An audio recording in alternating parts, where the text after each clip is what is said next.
Do you like sports? Do you like art? What about science? Giraffes? Giraffe scientists that paint rugby games? It's all available on Audible, the biggest audiobook site with the largest selection of audiobooks this side of the inner solar system. No need to use your boring old eyes anymore. The ears are the future, my friend. Why, you're using them right now. So check out Audible and get your listen on. Go to www.readlearnlivepodcast.com/audible to start your 30-day free trial today. The core thing in this book is just that if you are lonely, you are not alone. And that actually people who feel lonely are in the majority, that the average American hasn't made a new friend in 5 years. 75% of people are not satisfied with their friendships. The average American has one friend. So if you're feeling lonely and you're listening to this, you're not alone.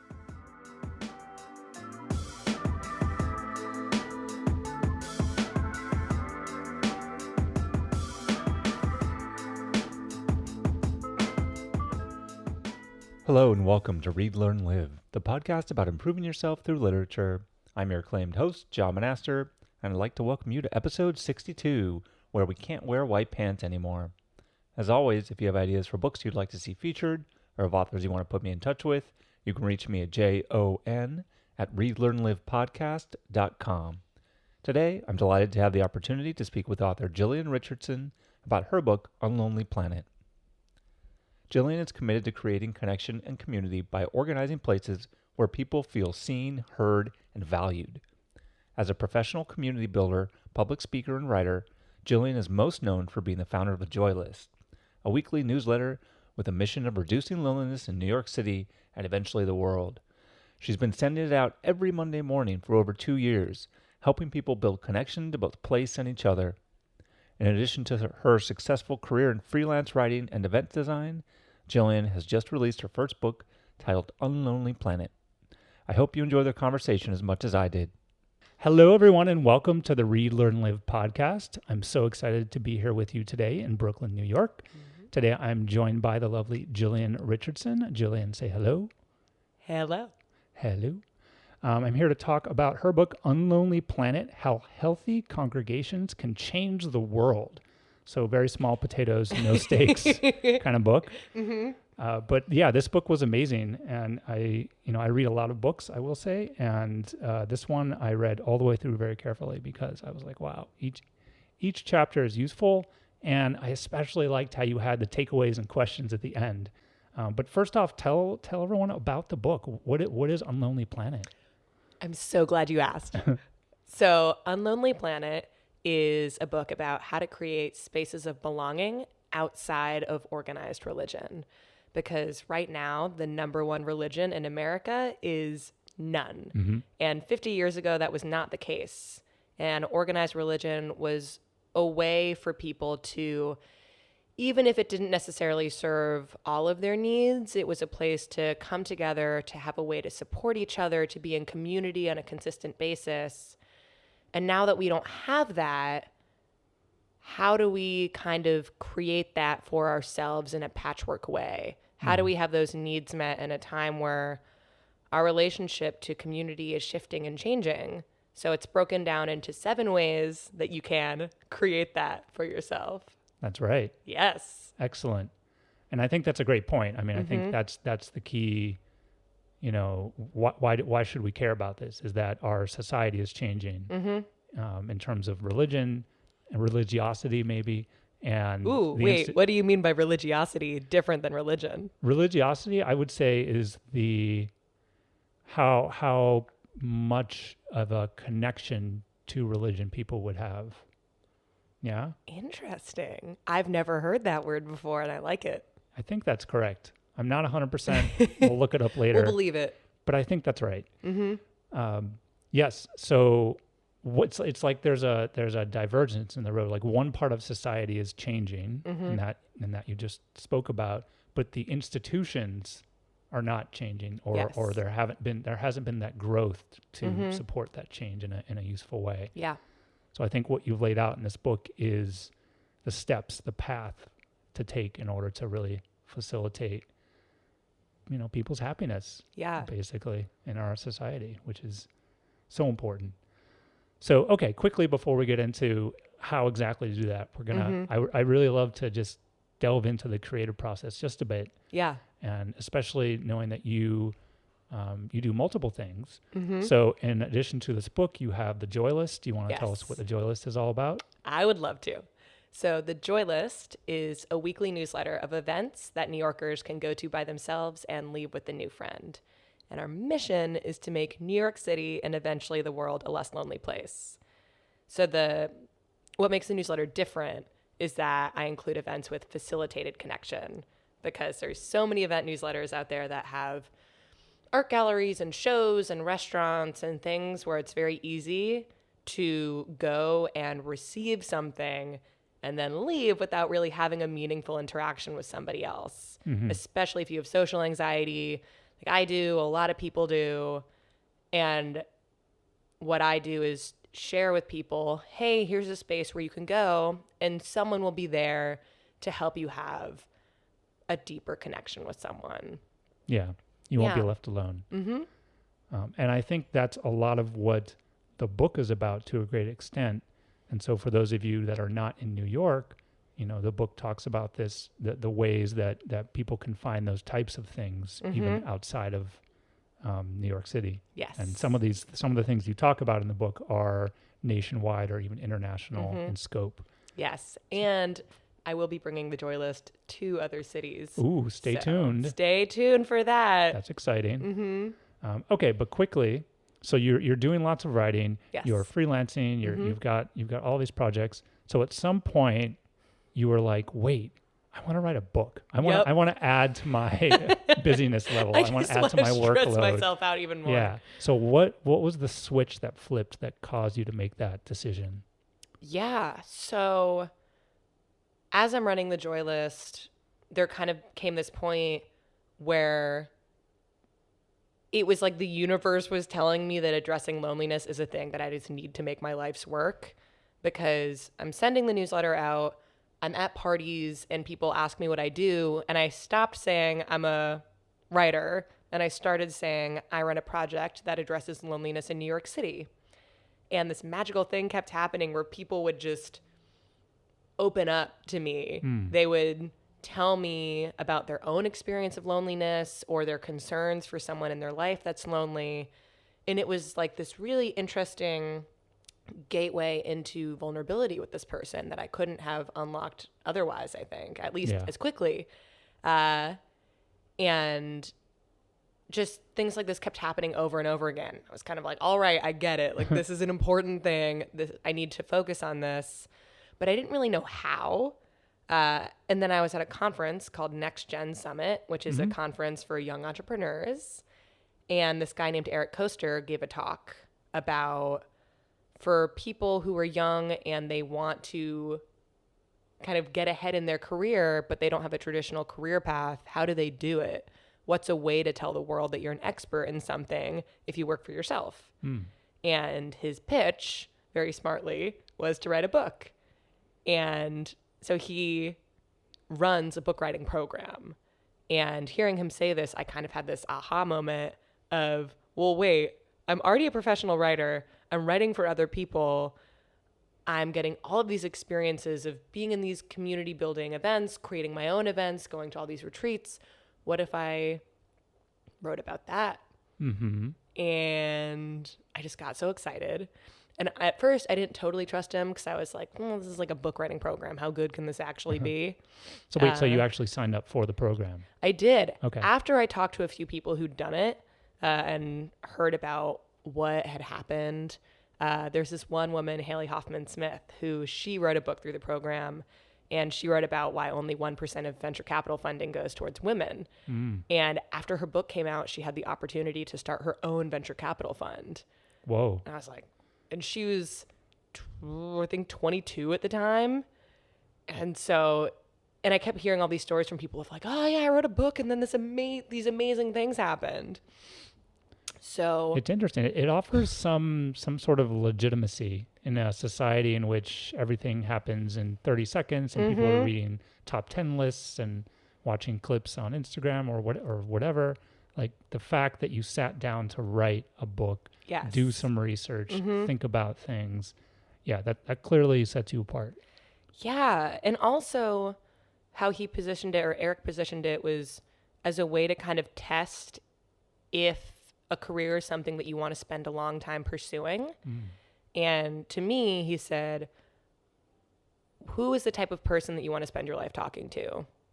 Test out talking to those people for this book and see how it feels. Right. And so I was like, all right, well, really, it seems like the kind of person I want to talk to is professional community builders, because that's just who I always seem to get along with. It's what I nerd out about. And writing this book very much confirmed for me that these are the people I want to be around for the rest of my life, because every interview, I won't say every interview, most of the interviews I left feeling kind of high. Yeah. Just like so excited, so connected to the other person, so in my purpose. And I was just like, wow, it really validated what I want to do with my life. That's so exciting. What a wonderful feeling to have after talking to not just someone, but someone after someone after someone. So that's really great that worked out for you so well. I'm glad. Thank you. So did you write the book within this program? So you were kind of incubating it within the confines of the program. Yes. So was it extremely structured? Was it kind of super flexible, somewhere in the middle? How did you actually go about putting everything together? It's a blend. I would say the beginning portion of it was the least structured, where they essentially encouraged us to create a blend of our own personal stories and interview people and pull out stories from the interviews. So, for example, I would interview someone and I would make sure to get at least 3 personal stories from them. So, which it sounds easy, but when people are really used to talking about the same things, you have to be really specific and be like, hey, can you tell me a story about this thing or that thing? And then I will not be able to list them, but he gave us a list of the 7 different story types. Yeah, right. And then would say, okay, pull out the stories from this interview, characterize which story type is it, and then rewrite it according to the arc of that story type. So that even if you're not a professional writer like me, you can make sure that the story flows well and makes sense, and that if someone's reading it, it reads well. Wow. That sounds like a good plan to me. Right? I was like, oh, okay, I can do this. So it's starting without an idea of like, oh, this is what this book is going to be. It's just talking to people and seeing what happens. Yeah. No, I think that's, it's very freeing because you had an overall sense. You had like these people talking to you and opening up to you. And so you had a sense of kind of the broad painting that you wanted to paint, but the specific brushstrokes were sort of filled in by the people you spoke with. Oh, that's interesting. So was there anything that was particularly difficult about this process? Whoa. Oh my God. I would say the biggest difficulty was just believing that I should write a book in the first place. Okay. Like imposter syndrome? Totally. Thinking, if I write something, why would anyone read what I have to say? There's already books out there about community building. Why is what I have to say will be any different? People who have way more experience than me have written books on this, all that stuff. And what was really helpful was having some conversations with people where they said, all right, look at all the books about community building that you have. What's kind of the profile of the author? And most of the books were written by men, and most of the books were written by white men, specifically like in their 50s, 60s now. At least the classic books like Loneliness, Community, The Art of Community, those books all written by men. And they said, have you found a book about community that's written by a woman in her 20s? And I was like, no. And they're like, okay, well then your book is going to reach a different type of person naturally just because of who you are. Yeah. That's so exciting. Okay, great. So you had that, you found that, and you were able to like hopefully have that in the back of your mind as you worked. Yeah. And I would say the other difficulty was just figuring out what the hook of the book is, because it's not really helpful to write a book that just says like, hey, community is good. And even saying, hey, community is good, here's some ways to build community, there has to be like a new idea that I specifically am thinking about. And there was a day where I could not figure out how to structure the book. I was like, what's my unique angle on this? I don't even know. He had me structure out a PowerPoint presentation. Like I was hired to give it like a day-long workshop at Google and was teaching all the things from my book. Mm-hmm. And a conversation with my friend Casey Rosengren made me realize that I am comparing community to religion a little bit. Mm-hmm. And he's like, well, it's kind of like you're talking about different types of congregations.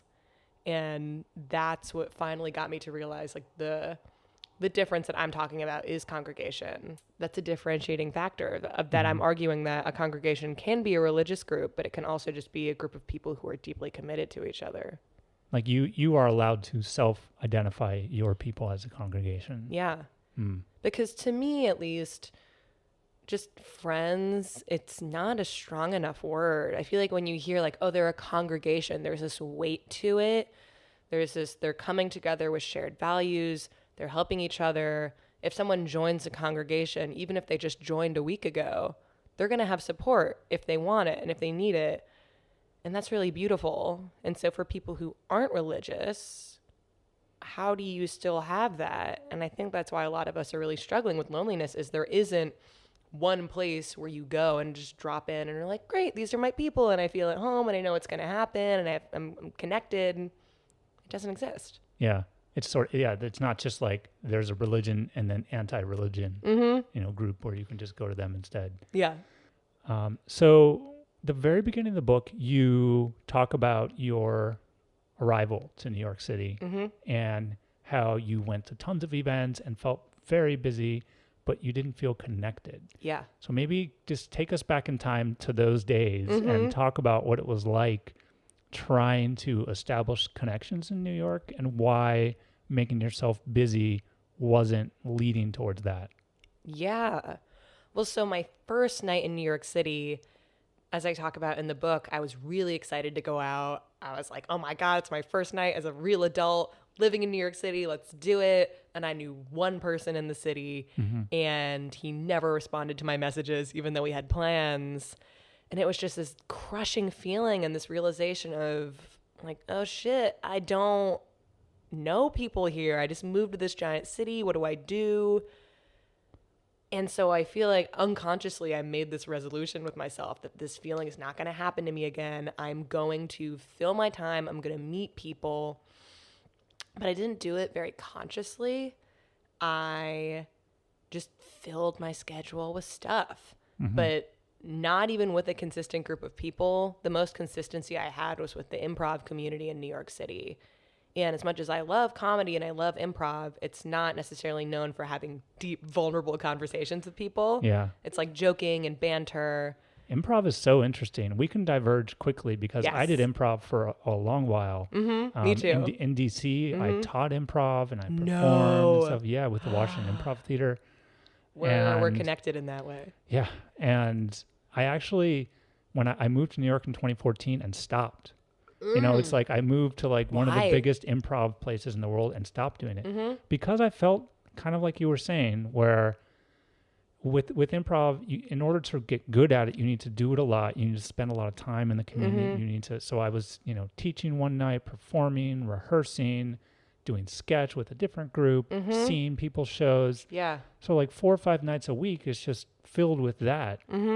But I sort of realized, well, wait, like who are these people? Yeah. To some degree. And they're super fun to be around. Like it's like growing up with your childhood friends again in a way. So it's very addicting because you don't really have that in a lot of ways in other places. But like you said, I realized I didn't know them very well.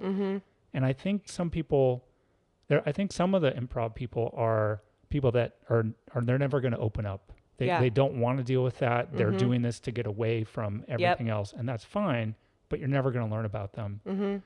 And maybe the people that you could connect with and find with, you're going to have to pick off one by one because you're kind of in a big group all the time. And you go to a bar after a show with 20 people and everyone has a couple drinks and is then just chatting random chat. And so I think it goes back to what you were saying also about the lack of a facilitated conversation. Mm-hmm. So it was sort of, it was almost like a leaderless congregation. Yeah. And so I think that for with me, Del Close as with the Del god. Close, right, with this one, figure in the high tower. So yeah, so I sort of abandoned it, and decided to try and focus my energies elsewhere after I moved to New York and find other congregations, I guess, before I knew that word. I feel connected to you hearing you say that. I guess there's certain activities where if it's the only thing that you do, you have to be the person to be the one to open up and create these spaces for vulnerable connection. And if people don't want to do it and that's your only community, you're stuck.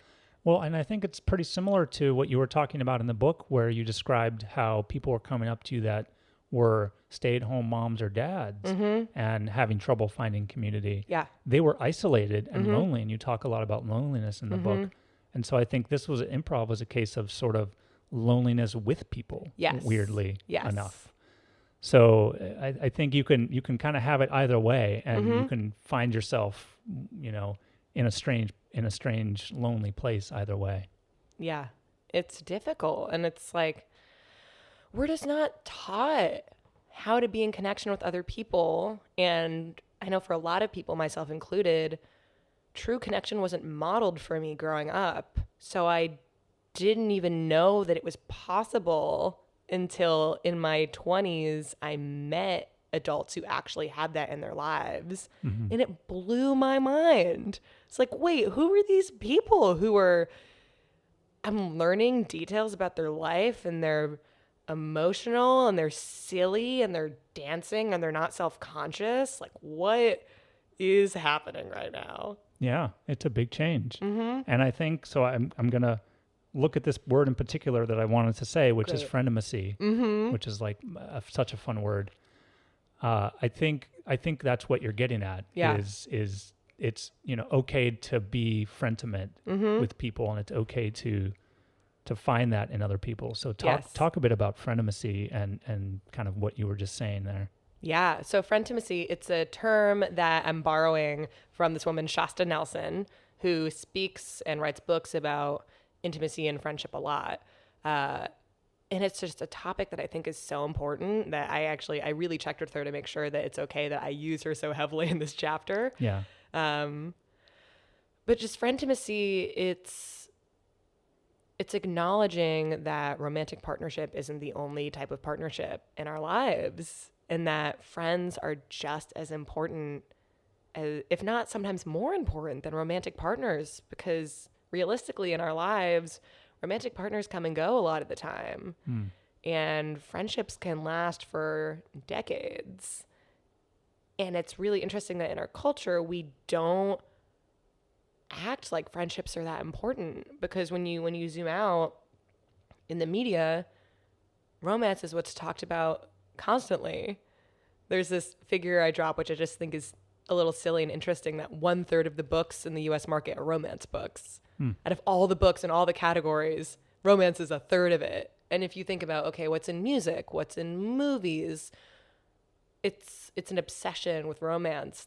There's a scholar who calls it amatonormativity, meaning that there's an assumption that a romantic relationship is better than other relationships, and that it should be the focus of our attention. And considering what we're taught, that's what is the focus of our attention. Yeah, from a very young age, definitely. In addition to talk, you talk about touch, and which I thought was so interesting. Oh my God. Because this is, I think, one of those things, just like we were saying, where we try and pretend that there's not a need, or that it's not it's kind of taboo, or, so talk about platonic touch and why it's so important to us, and how we can find it. Well, the number one thing I would say is just communication. That there's I feel like the key or the core theme of this book is shame. That there's this shame around I feel like I want to be touched more and I don't want to bring it up. But just to say, especially if you already have close friends, say, hey, I'm realizing I don't get a lot of touch in my life. Like, how do you feel about the touch in your life? Are you comfortable with hugs? Are you comfortable with me putting my head on your shoulder? And just, of course, if they say, I'm not a touchy person, then you're not going to have that Then that's it. conversation. Yeah, move on. But I know for me, when I started saying to people, hey, are you okay with like a 10-second hug or a 20-second hug? And if their reaction was like, oh my God, hell yes. Like, thank you for asking. Then that opens up this conversation of like, oh, are you comfortable with me like putting my head on your shoulder? Just stuff like that. And it makes such a difference. Mm-hmm. It's frenemasy. Yeah. Right? You're creating the frenemasy here. Totally.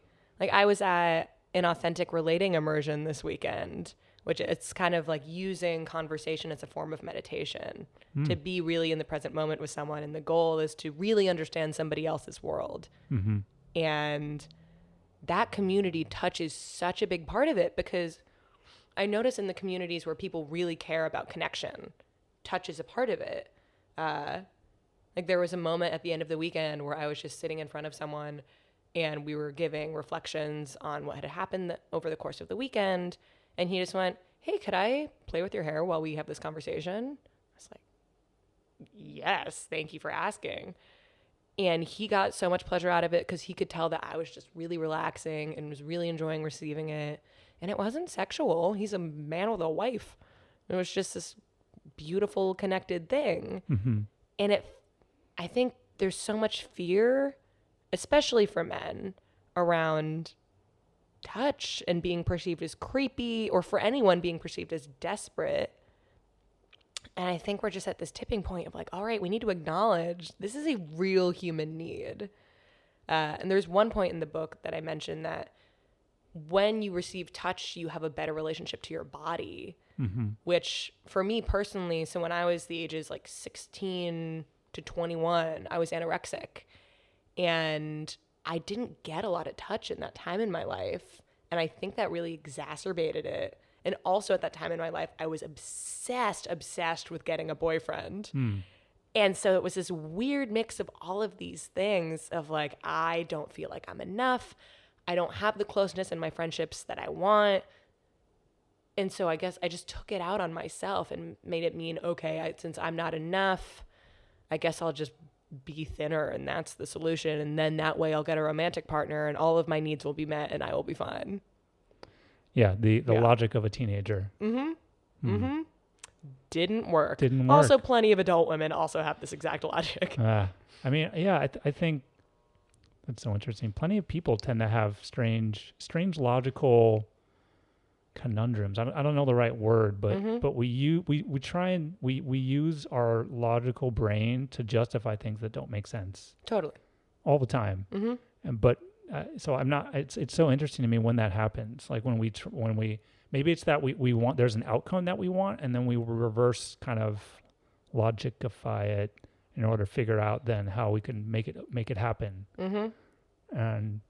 And a lot of that is for romantic relationships. Like all these crazy making things that we do to say like, oh, if I'm in a romantic relationship, all of these needs will be met.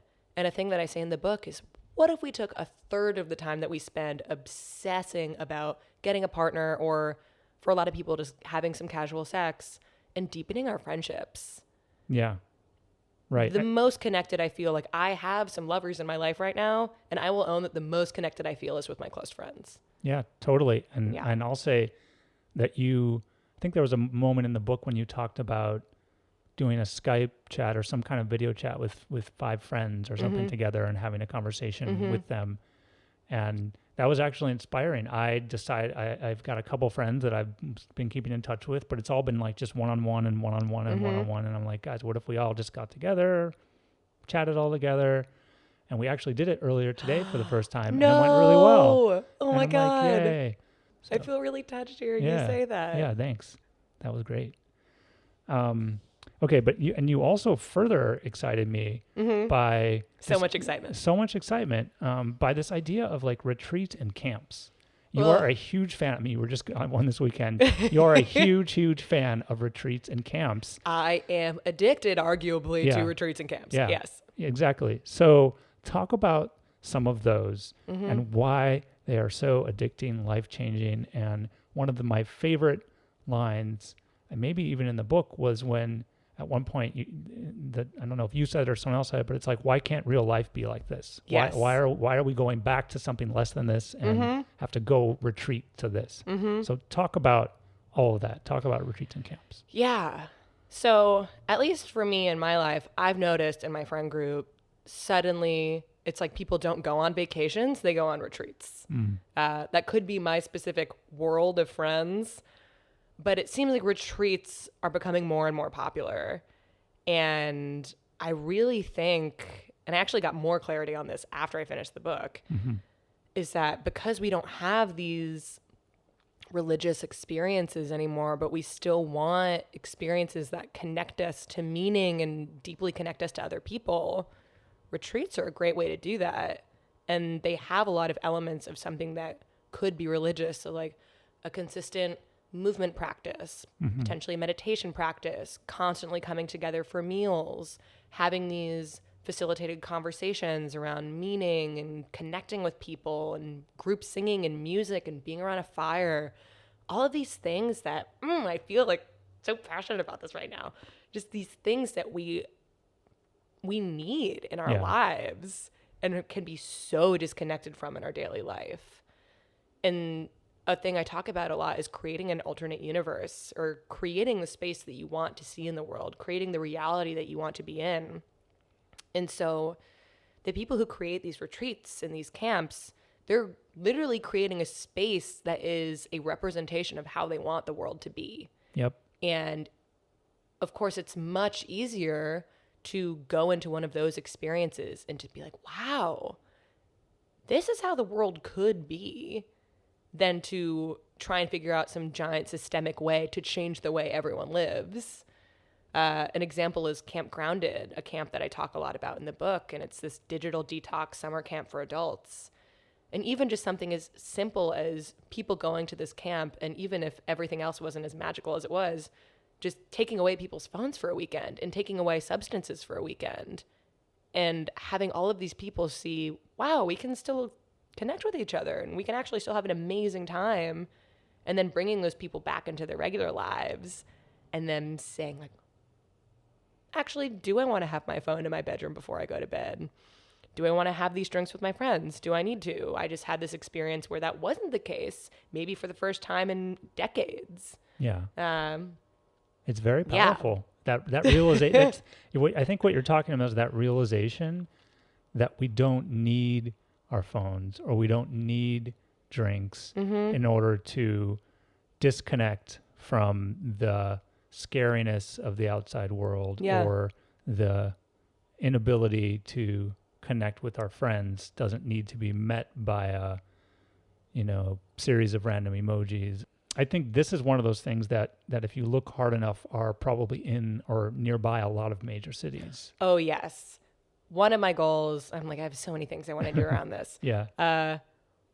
One is, I am doing this because I'm going to talk about it at a conference, is creating a resource for companies of retreats and experiences that their employees can use their personal development budget for. Because a lot of companies have personal development budgets that they allocate to their employees, and a lot of that money goes unused, mostly because the employees have no idea where to spend it. Yeah. Or they might think like, okay, there's Landmark, which is a personal development thing, but I don't want to do that.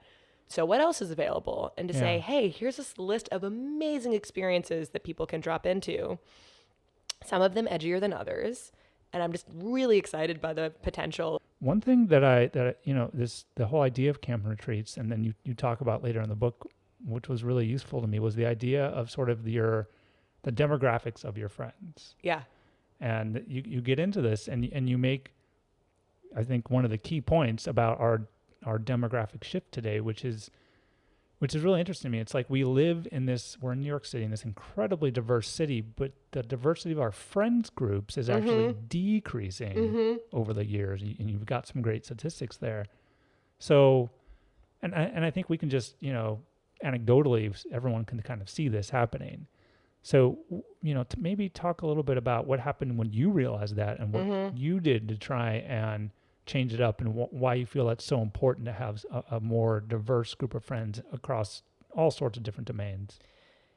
Yeah, I think it was around New Year's when I realized this, that when I zoomed out and looked at my friend group, that it was kind of like 20s to 30s white people who listen to a mix of Tim Ferriss, On Being, and Super Soul Sunday. Like, those are my friends. Yeah. And I love those people. I'm one of those people. And I value being able to see the world from a broader lens and to understand problems from multiple angles. And that if my friend group is exactly the same as me and has the exact same viewpoints as I do, I'm never going to be able to see the world in a different way. And that's arguably dangerous because that's how it's very easy to see people as other. Right. And whatever my view is the right view because it's never questioned. And I'm in this bubble, to use the word that people use constantly. And so I kind of made this promise to myself of I'm going to diversify my friend group. And the way I did that was just by going to spaces filled with people who aren't like me. And so that's uncomfortable. It's very uncomfortable. Or actually, no, I won't say that. Yeah. It doesn't have to be uncomfortable. It can just be exciting. Okay. I know this is a thing that Brene Brown says. I get pissed when people say this to me sometimes. So take it if you want. I'll take it. But just that, like, being nervous is pretty much the same feeling as excitement in our brain. You just have to tell yourself that it's a different feeling. Like, in our body, nervous and excited feel pretty much exactly the same. So you're just like, okay, well, why am I nervous? Because this thing really matters to me and because it has the potential to blah, blah, blah. So you know what? I'm also excited. It's two sides of the same coin. It's two sides of the same coin. So an example of a thing that I did was I went to a conference for pastors because, one, I'm obsessed with community building. Who does community building better than the church? They're pretty good at spreading their message and getting people to join in. Been around for a while. They've been around. And this conference is called Exponential, and they have conferences all over the world. And I went with 4 of my friends. We were the only people in a room of 1,000 people, I think, who were not pastors. Especially, none of us were religious actually at all. But we got so much from this conference. One of my favorite moments was at the end of the conference. They talk a lot about servant leadership, and essentially your job as a leader is to reveal the gifts of other people to themselves, or to remind people of the gifts that they have. And at the end, they had a bunch of pastors standing up at the front of this church, and they said, if you, during the course of this week, had any realizations about yourself, things that you feel called to do, things that you feel scared to do, and you want a blessing, come up and you can be blessed. And like people started going up, and I was all nervous because I was like, well, my thing doesn't have to do with church at all. Yeah. But I would love a blessing. So I went up, and then this man, he was just like, so like, what do you want to be blessed for? Thinking I was about to say that like, I'm going to go create my own church, which is the goal of this conference, is to get people inspired to create a church. I said, I run this newsletter, and it's called The Joy List. And our mission is to make the world less lonely. And I want to create a team, and I want to grow it, and I don't know how to do it. And I'm scared, and it's bigger than me by a lot. And I would love a blessing. And I was so afraid for some reason that he was going to say like, are you kidding? Get out of this line. This is not for you. And instead he got so excited. He was like, an unconventional blessing. I love it. This is my favorite. And he gave me this whole talk about how like, he just improvised the shit out of it. It was so great. I forget exactly what he said, but like, he's like, this is a woman. She's going to take down the patriarchy. She's going to be an amazing leader. He just added the take down the patriarchy thing. For really no reason. Like, this is probably something you're also thinking about. Yeah, he's like, also that. But whatever he said, it really did help me. And I actually was like, wow, this isn't about me anyways. This is about me helping other people. The pressure's not on me. This is about love and a higher power, and just like trusting that I'm going to have support and things will work out. And I actually cried.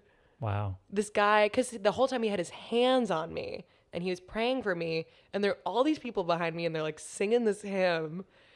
And I was just like, what if we could have this experience for things that are not religious?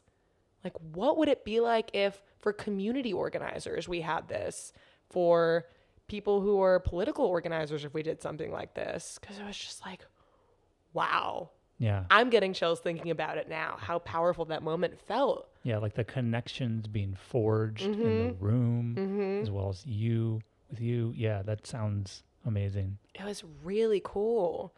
And so to get all of these tools and this different perspective on religion, like I still, of course, was very skeptical of the whole thing because it's like there's literally a booth for an app where you could track how many people you converted. Oh boy. And so I was like, okay, there's this element It's of a it little much. that I do not like at all, but that the core of it is not actually that different than what I'm trying to do, which is to spread love and connection to other people and a reminder that we're not individuals, we're a collective, and to spread that to people.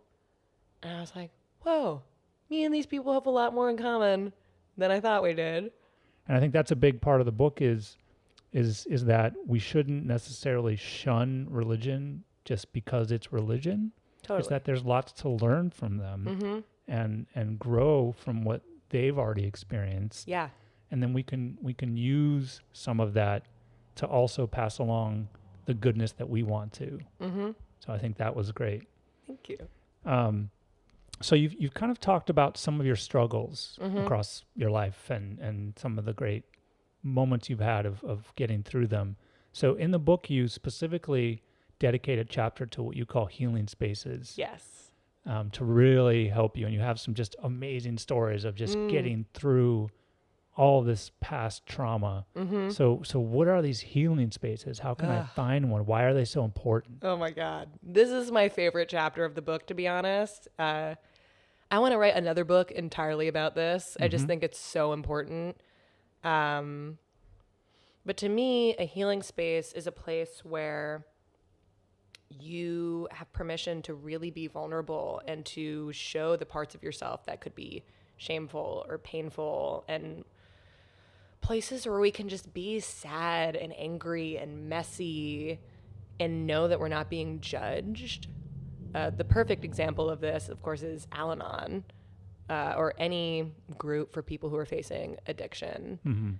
There's a reason why spaces like that are so popular. It's because you share something with people and you know that you can bring your full self and you're not going to be judged.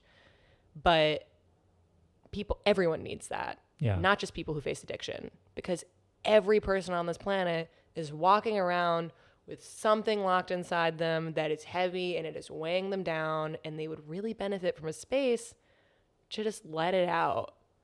And there are places like that, but they're not super popular. They're not super mainstream. People don't know where to go. Or even if they do know where to go, it's so intimidating and weird sounding that they never do it. Yeah. There's a stigma. So one of the things that maybe that might be helpful is to understand here the similarities, differences between what you think about as healing spaces and therapy. Yeah. Yeah. Can you talk a little about that? If people are going to therapy, are they in a healing space? Are they not? Healing spaces in the book to me seemed much more of a group activity, and there was more facilitation and particular things each different healing space did. But tell us more about those two things and how they relate to one another. Yeah. So I think that therapy is healing. I'm in individual therapy. I love it. Shout out to Deborah. But I wouldn't consider it a healing space. I would say that it is the group element that really makes it important. Because, for example, I could talk about a sexual assault with my therapist. There's an example I don't give in the book, but I love the story of a woman in this program called Woman Within, who she had been assaulted and women didn't believe her. Some women kind of turned their back on her, and for her to tell this story to a group of women who then got to say to her, "We believe you," was really powerful for her. Or to use myself, for me to talk about my relationship to my dad in front of a group of people, and to be able to share things with these women in a way where I wasn't being judged and I wasn't being called ungrateful or any of the things that I was afraid of being told, and to just be accepted. To me, it's far more powerful to be able to say that to a whole group of people who were all there than to just say it to one trained therapist. Yeah. Yeah. And so one of the, and I think a lot of what we've been talking about here in different ways is the idea of ritual. And you're a huge fan of ritual. Love ritual. Huge fan. Shout out to ritual. Shout out to ritual. and the book talks about, I mean, it's interesting because you kind of drop little ritual hints throughout the book, but it's always like, hey, and we'll talk about this later. Like, get ready. And then you brace yourself. Yeah, brace yourself for ritual. And then you get to this chapter, and it's just this huge chapter that talks about, like you said, the joy list includes things that have that element. There's facilitation. There's specific stages to the event. So tell us about ritual. Why is ritual so important? And when people are thinking about going to something, going to an event, how can they try and differentiate? What are the types of things they can look for that in an event that's going to have a useful ritual, good facilitation? Yeah, that's a really good question. I think, one, when you read an event description, you can typically tell how much thought is being put into this event. I would say rule of thumb is that typically just like a quote unquote networking event will not be a good space for this. Yeah. There are exceptions to this, like anything, but most networking events, it's kind of like you just show up and there's a bar and you talk to people and that's about it. A lot of singles events, weirdly to me, are also like that, where it's just like you show up and you know that this group of people has something in common, and they just let you loose into this giant room of humans. Yeah. Concerts are also typically not really facilitated experiences. Again, I don't understand how that is possible. But that if you read an event description, that if they're talking about like, what do you get from this event? Why are you benefiting? Like a pet peeve of mine is if you see like an art gallery or a book talk or a movie screening, if they're just talking about why the person who's hosting this is great and why their work is amazing, my judgment is it's not going to be a good event because they're not thinking about the people who are showing up. So for example, to use myself as an example, I'm having a book launch party at the Open Center in New York City. And I think I'll maybe be doing a book reading for like 5 minutes, but the intention of the event is to create community. So I'm going to have 20 tickets for people in their 20s and 30s, 20 tickets for people in their 40s and 50s, 20 tickets for people in their 60s and 70s. Oh, man, that's great. And it's going to be an intergenerational conversation event because the point of my book is about creating community.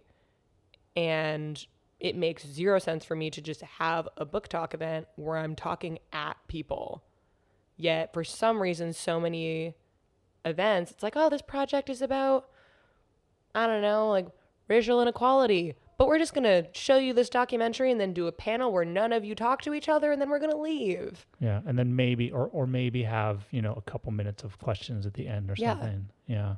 It's like, what if we got everyone to turn to each other? Because people show up to events to meet other people. I don't care what your event is. I don't care how awesome it is. Like, yeah, maybe you're going to see your favorite artist because you love that favorite artist. But also, there's a part of you that's really excited to meet the other people who are a fan of this artist. And the fact that there's no moment, be like, hey, turn to this person, ask them what their favorite part of their week was. It's such a wasted opportunity. Yeah. It drives me crazy. At a higher level, talk about what rituals are, how people can incorporate them into what they do, whether their lives, whether events, anything like that. I think to me, a ritual is really just something simple that signifies this moment is important. It could be as simple as, for me, like when I start my meditation practice, I light a candle. And it's just saying, this is a specific chunk of time that is special and different than other chunks of time in my day. And I end the meditation practice by blowing out the candle. Super simple. At an event, it could be when people come in, they're given a piece of chocolate every time, and they're given a hug if they want it. And if that's a thing that happens every time, it's not just saying this is a special moment, it's also something that people can look forward to. And an extra bonus of that is that if you know what's going to happen and you get to say to your friends, like, hey, just so you know, when we go to this event, you're going to get a piece of chocolate and they're going to ask you for a hug. You get to feel like you're part of a community. You know what's happening. You get to tell people what to expect. And there's just a sense of like familiarity. And there's so few spaces in our life where we get that. And for me, my favorite type of ritual is a ritual that connects us to each other. In the book, I talk about being at a Jewish service and that they have these beautiful rituals for grief, and how sad I felt thinking about in my own life not being a religious person. I don't really have anything to turn to make meaning out of this time. And I think at its best, that's what ritual does, is that in these moments where we're at a total loss for what to do, we have something to do. And that there's really this need for people who are not religious to have things like that, because it's a way to show us that our lives are something that are worth being intentional with and thinking about. Yeah. I mean, here. and you're like, I totally disagree. You're like, yeah, no. Who can disagree with that? And then at the end of the book, you wrap it all up so I feel like the whole book is really this journey where you're guiding someone and you're trying to help someone that is feeling lonely, disconnected from the world, and bringing them to a place of connection, whether it's touch or verbal or, making new friends. And at the end of the book, you give people a charge. You say, okay, this is your time now. You can actually, now that you've read the book, you've been equipped with the tools to rise up and create your own moments and gatherings and events. Where people can now do this on their own and this can kind of continue going. So talk about how you wrapped the book up. What are some of those things people can do once they've been converted? And you can count them on the app. Once I've converted them, making like evil villain fingers. Yeah. What can they do? Like someone anywhere listening to this all over the world right now. Yeah. What can they do tomorrow to start an event, to start some gathering, to bring people together? Yeah. The simplest thing is just to think about, what is a space that I wish existed in my town that doesn't exist? An example that I give is when I moved to New York City, I wanted to be a freelance writer. I didn't know how to make that happen. I didn't know anyone who was a freelancer. I started to meet freelancers and I couldn't find a space to learn the skills to actually be successful in that business. And so first I started my own workshops and then I started a conference. And that's a really big example. Yeah. But it's just saying I couldn't find a group of people who were gathering that I wanted to be around. And so I just invited them to a space. So for someone, that could be as simple as, okay, I live in Austin, Texas. I can't find a group of people who are writers who want to get together for 2 hours a week just to write with each other or to read our projects out loud. So I'm going to hang out in the back room of this cafe and invite people. Guarantee you some people will show up, because if you have that need, other people have that need. Right. And if you can just say, you know what, I'm going to sit in this back room of this cafe, I'm going to do it twice a month for 6 months and just commit. I bet at the end of that 6 months, you're going to have people who've been there multiple times. You're going to create connection. You're going to be known more as a writer in your town. You're going to be, the head of the cafe is going to love you. Yeah. They're going to invite you to something. People in this cafe are going to know you. And it's unfortunate that it does take energy and effort to find a deeper community now. But that's kind of the point of the book, is that if you're not a religious person, it's up to us to kind of patchwork together this quilt of community, and that it feels vulnerable to be someone who creates an event, but it's necessary. And also, if you don't want to create something that's like, okay, it's a specific group for a specific type of person, to just let your friends know that you want to commit to seeing them more.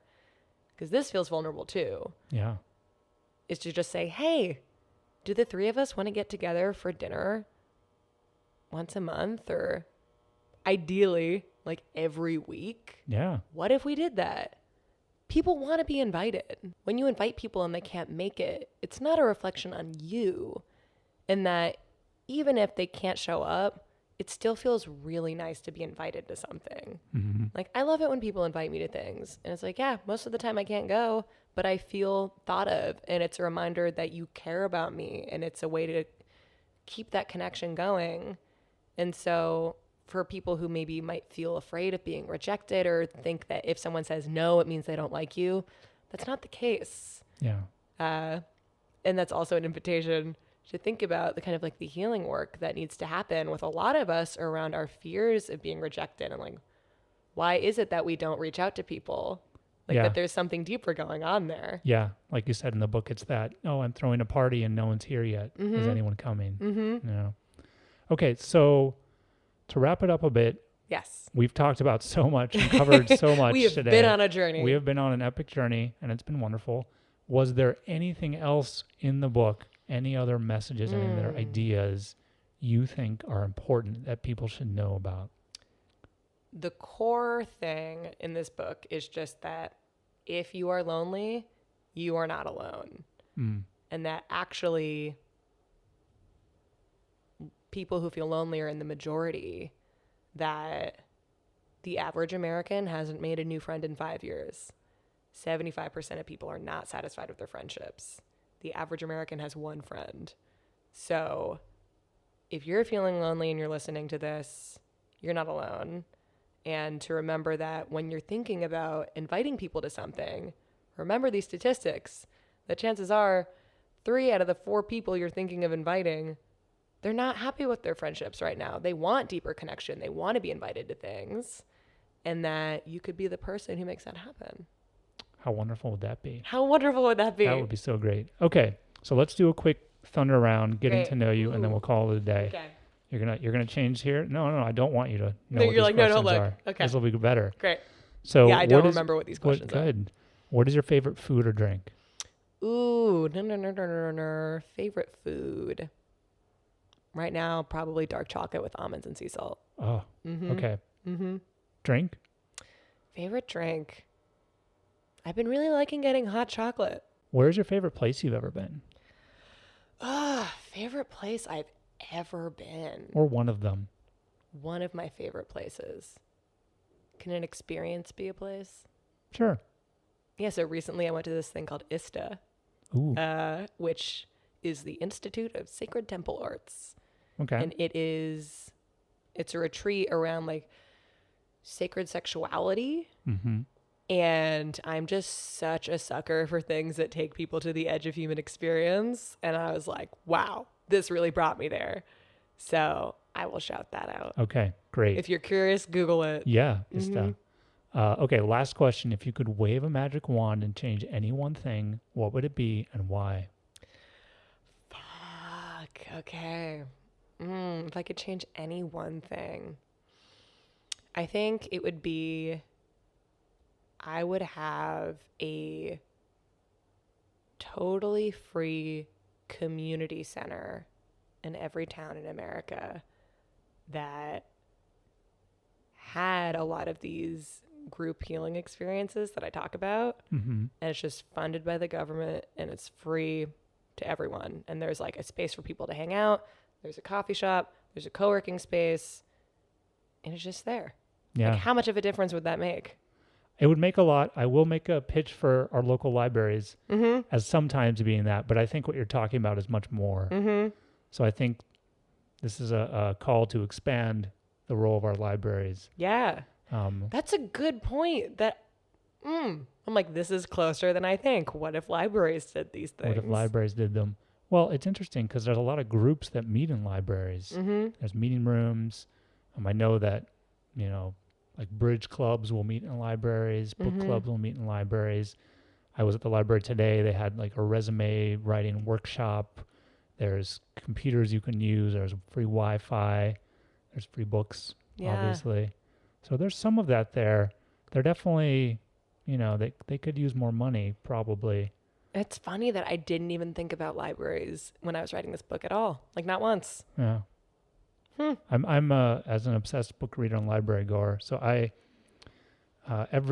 growing up, basically every Saturday with my dad, he would take all four of us and we would go to the library. Aww. That was like number one. We would always go.